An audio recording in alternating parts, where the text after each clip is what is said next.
y en este primer programa de nuestro 2022, una cálida y orgullosa bienvenida al profesor Dr. Otto Der. ¿Cómo está, doctor Der?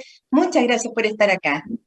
Gracias, Carolina, por esta invitación a este programa que me doy cuenta es un programa que tiene mucha repercusión entre la juventud. Claro.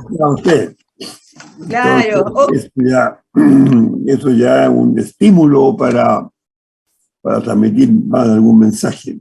Por supuesto, y sobre todo de lo que vamos a hablar hoy, que se trata de la contaminación ambiental. También la llamamos contaminación atmosférica, pero básicamente es haber intervenido en nuestro medio con resultados no felices y que desgraciadamente van enfermando a nuestro cuerpo, pero también a nuestro espíritu.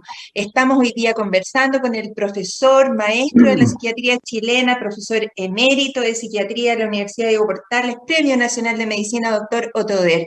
Doctor Der, cuéntenos un poquito, esta vez no de psiquiatría, sino que por qué usted en su dilatada y magnífica carrera derivó hacia el cambio climático. ¿Cuándo fue esto y si ha sido fácil para usted empujar esto?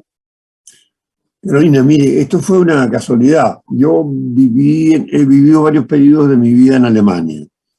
Y en uno de ellos fue entre el año 78 y el 81, fueron 3 años. Por una casualidad me hice muy amigo de un gran filósofo alemán que era un hombre muy idealista y que había creado un grupo de trabajo interdisciplinario e intercultural. Y los temas, curiosamente, no eran sino que tampoco era el tema, interesantemente, hace 40 años, China, el problema de China a futuro, y el problema del Islam a futuro, esto antes de las Torres Gemelas. Claro, años 60. ¿Cómo promover una mejor relación con el Islam para evitar futuros problemas? Bueno, estos eran los 2 temas más importantes. Pero en ese grupo participaban 2 físicos del Instituto Max Planck de Estudios de la Atmósfera. Y ellos, particularmente uno, el profesor Hartmann, llevó a estas reuniones este tema del cambio climático. Que observaban que desde el año 1950 había un aumento muy leve, pero sostenido de las concentraciones de anhídrido carbónico, y estaba demostrado por la sonda que llegó a Venus. Venus tenía desde afuera mirado, tenía una temperatura como de 40 grados, y llegó la sonda a la superficie y tenía 469 grados. Y resulta que la atmósfera en un 90% estaba compuesta por CO2. Entonces fue la demostración definitiva de lo que se llama el efecto invernadero, el greenhouse effect. Entonces ya habían constatado otros físicos, estamos hablando del año 79, claro, un aumento muy leve de la temperatura promedio de la Tierra, porque se mide la temperatura promedio de la Tierra desde 1860. Ahí Francia fue la que organizó en todo el mundo colocar en distintos lugares medidores de temperatura y después se sacaba un promedio. Y entonces se había observado que a partir ya de 1860, muy leve, pero a partir de 1960, 100 años después, un aumento y exactamente paralelo entre la concentración del CO2 y la temperatura. Pero a esas alturas el aumento era de 0,2 grados solamente. Estamos hablando de 1980. Bueno, y yo me quedé con esta idea en la cabeza, con esta preocupación. Y llegué a Chile a mediados del 81 y me encuentro que la contaminación de Santiago se había exacerbado muchísimo, en comparación con el Santiago que yo había dejado 3 años antes. Y me empecé a preocupar un poco del tema concreto ese, porque el aire se estaba haciendo cada día más irrespirable, y de hecho en los 80 fue muy malo y en los 90 peor todavía. Ya no se veía la cordillera. Nada, imposible, y, ¿no? Y los ojos dolían y molestaba respirar. Bueno, y ahí empecé a investigar el tema y me encontré con el problema del benzopireno, que era una sustancia altamente cancerígena que estaba contenida en la contaminación del aire. Bueno, aquí hablé un poco del tema del cambio climático, pero nadie me hizo caso, y derivé más bien al tema de la contaminación en Santiago, como lo más Claro. urgente, ¿no? Bueno, de hecho, el alcalde Gustavo Alessandri, el año 89, me invitó a un seminario que hizo sobre el tema de la contaminación en Santiago, y ahí yo di una conferencia que después se publicó en la revista Creces, una revista de difusión científica que publicaba el doctor Fernando Mönckeberg, y también se publicó en la revista El Colegio Médico. Y en ese artículo, que se publicó en el año 1990, perdón, en ese artículo planteo ya todo el tema, no solamente el tema de la contaminación, también el tema de la destrucción del bosque nativo y su importancia, y sobre todo el tema del cambio climático y lo que nos espera si este asunto no se ataca.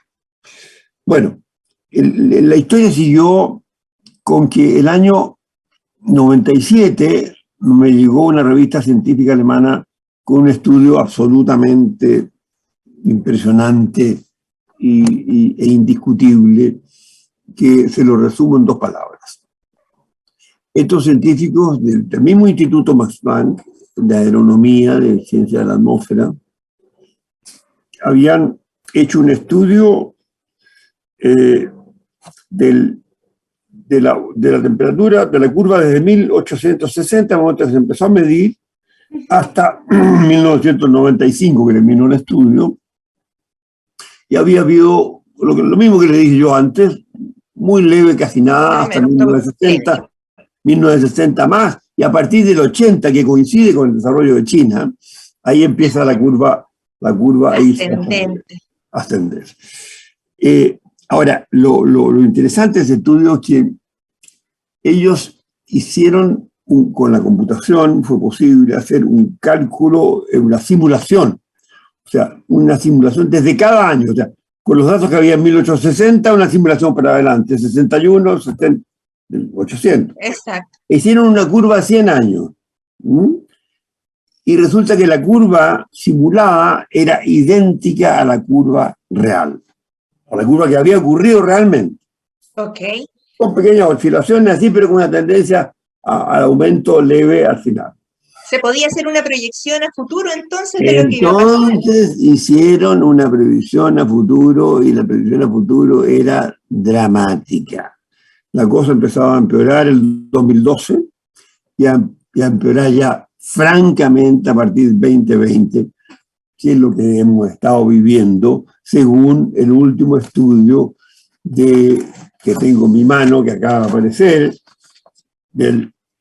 se llama el Panel Intergubernamental sobre Cambio Climático, donde han participado científicos de todo el mundo entero, incluida una científica chilena, y cuyos resultados son realmente aterradores. Por ejemplo, que van a desaparecer los glaciares del sur y las nieves del Himalaya antes de lo que pensábamos. Miren, hay proyecciones según si que actuamos, si no actuamos, si actuamos mucho, si actuamos poco. Miren, si no actuamos suficientemente, de aquí al 2100, la temperatura va a haber subido entre 4 y 6 grados, lo que es incompatible con la vida. Incompatible, doctor. ¡Qué terror más grande! Es un horror. Es un horror. Y lo peor es que de 1,5 grados para arriba, hablando de promedio, y le explico un poco lo del promedio. Promedio significa, si es 1,5, significa que Santiago son 4 y en la Antártica son 10, porque en el trópico no sube, va subiendo del trópico hacia los polos. Los polos. Entonces, si usted dice 1,5 en total, como le digo, equivale más o menos, por lo menos a 4 grados más en Santiago, pero que es lo que, lo que podemos constatar. Pero es lo que estamos viendo, la sequía, que no hay árboles, que no podemos regar. Espantoso, porque esto mismo yo lo dije en el año 1990. Si continúa el aumento de la temperatura promedio de la Tierra, van a producirse huracanes, tifones y todo tipo de inundaciones en los climas húmedos y sequía en los climas semiáridos. Exactamente lo que ha ocurrido. Lo que está ocurriendo. Exactamente lo que ha ocurrido. La sequía que tenemos ahora es simplemente atroz. Nosotros tenemos un campo en la cordillera de Curicó donde nos bañaba un río maravilloso, grande, lleno de agua, transparente. Era un balneario, pues la gente se iba a bañar de todas partes. Ahí. Y hoy día, a partir de diciembre más o menos, el río trae la mitad del agua y viene con lava. Oh. Se acabó el río. Viene con la lava de antiguas erupciones, porque como se están deshaciendo los glaciares, entonces, antes era tan perfecta la naturaleza que teníamos agua transparente hasta marzo, que empezaban las lluvias de nuevo y era el ciclo perfecto. Ahora ya, a fines de diciembre, acabamos de estar allá y ahora está el río con la mitad del agua y oscuro con la lava de las antiguas erupciones. O sea, doctor Bert, y quiero preguntarle algo. Quiero preguntarle algo que me es urgente preguntar. Si nosotros ya sabíamos en la década de los 2000 que las zonas saturadas de Tocopilla, Puchuncaví, Ventanas, Temuco, etcétera, existían, ¿cómo era aceptable hablar de zonas de sacrificio ambiental? ¿Cómo no lo vimos venir? ¿Cómo no nos dimos cuenta que declarar la greda, por ejemplo, con su impacto sobre la salud no solo respiratoria, sino que también con sus efectos neurológicos, estaban ahí? ¿Cómo fuimos capaces de no hacer nada por ello? Es incomprensible. Ahora, hay que distinguir. Una cosa es el daño, por ejemplo, de la contaminación de Santiago sobre la salud pulmonar y sobre el cáncer, ¿no? Con el benzopireno. Sí. Otra cosa es la contaminación con ácido sulfuroso en Puchuncaví.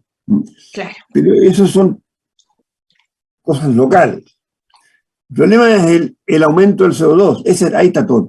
Y del metano. Claro. Y el metano también, el CH4, es también otro elemento del efecto invernadero. La mayor parte del CO2, pero la otra parte es el metano.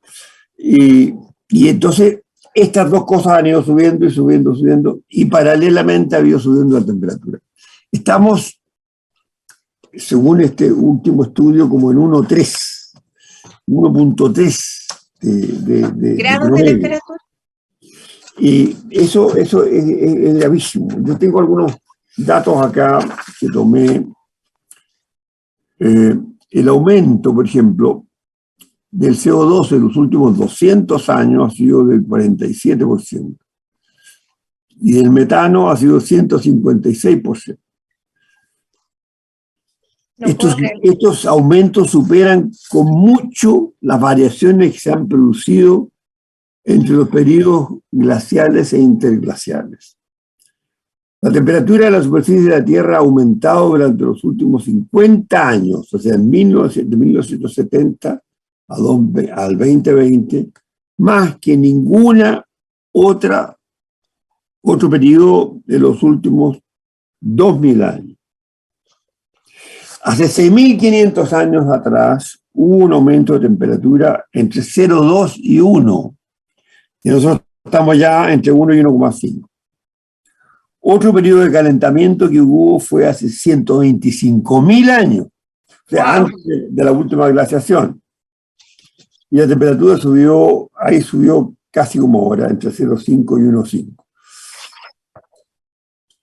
Y el área del Ártico, que en el periodo 2011-2020 es la mínima de lo que ha existido en los últimos 1000 años. Y así todos los datos, pero espantoso. espantoso. El aumento del nivel del mar ha sido más rápido que en cualquier otro periodo en los últimos 3.000 años. Y por último, el océano se ha calentado más que nunca antes desde el término de la última glaciación, que fue hace 11.000 años. Doctor, ¿y qué vamos a hacer con eso? Que la disminución del pH, de la acidez de la superficie del océano, este grado de acidez no ocurría desde hace 50 millones de años. Bueno, no me pregunte cómo han investigado todo esto, pero este es las conclusiones de los científicos más importantes del mundo en esta materia, y esto es de ahora, en este momento.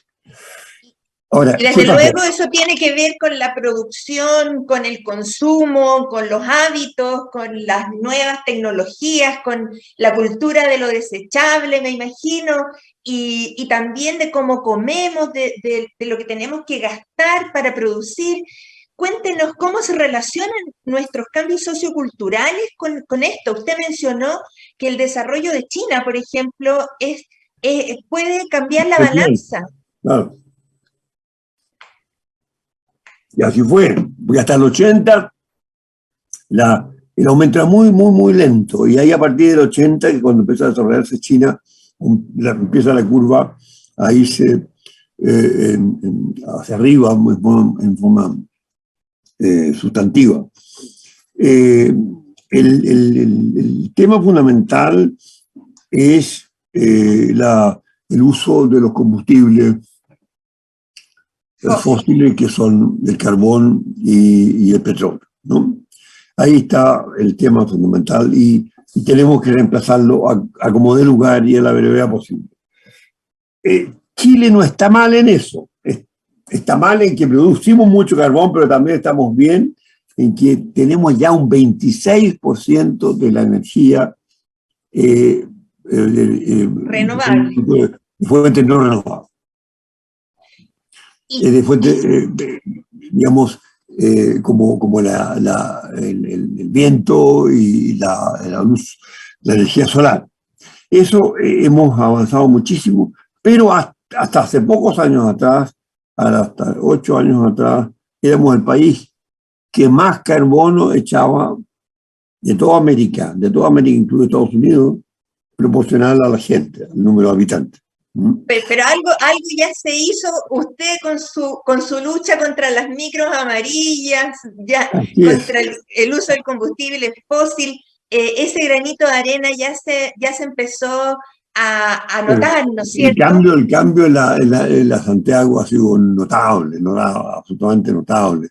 Ya prácticamente no ha habido días en los últimos años de emergencia, o ya uno no siente esa picazón en los ojos, esa sensación de acidez que se le mete en los pulmones, todo eso que se sentía en los años 90 ya no ocurre. Y gracias en gran parte al Transantiago, que ha sido muy vilipendiado injustamente, porque lo que se consiguió fue ordenar un sistema totalmente caótico que estaba entregado simplemente al libre mercado en el peor sentido de la palabra. Claro. Cada uno podía tener una micro o 2 micros y hacía el recorrido que quería, e iba contaminando a través de toda la ciudad. Ese fue uno de los temas que yo traté allá por los años 80 y 90. Y después ya el 2000, el primer artículo, digamos, con los últimos detalles del desastre climático global de la Tierra, fue del 2009.